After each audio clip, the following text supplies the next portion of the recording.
All right, in this last section, in what's turned out to be a long series of videos about hearing, we are going to look at the frequency response of your ear.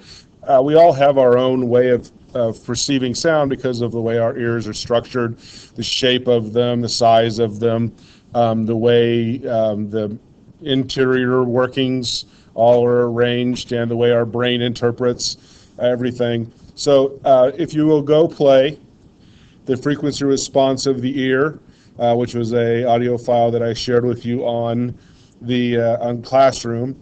And for that one, you're going to need to have a piece of paper. So let me give you a little bit of instruction here on that piece of paper. You need to have places where you can tally total numbers.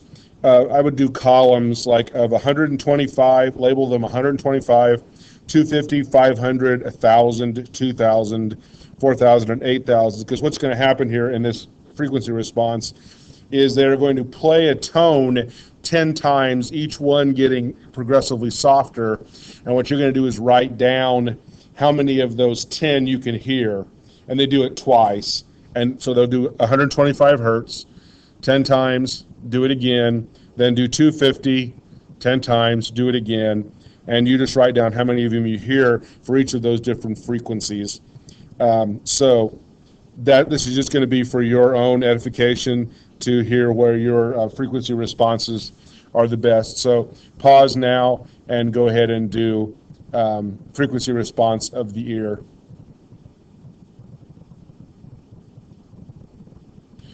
Okay, and because you're still fairly young, you probably have a good frequency response both at the high end and at the low end, but you find as you get older that especially the high frequencies start to become more difficult to hear, and sometimes the low frequencies you may have trouble hearing as well.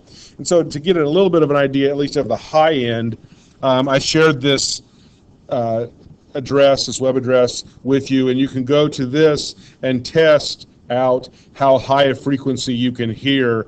So I would recommend starting at the low frequencies and work your way up, or you could also start at the high frequencies and work your way down till when you can actually hear them. And these are, you're probably going to find these difficult to listen to because they're going to hurt your ears, because high frequencies tend to have a little bit lower threshold of pain. So once you've done that one, okay, come back here and there's one video left to watch. And so I'm going to pause here for a second.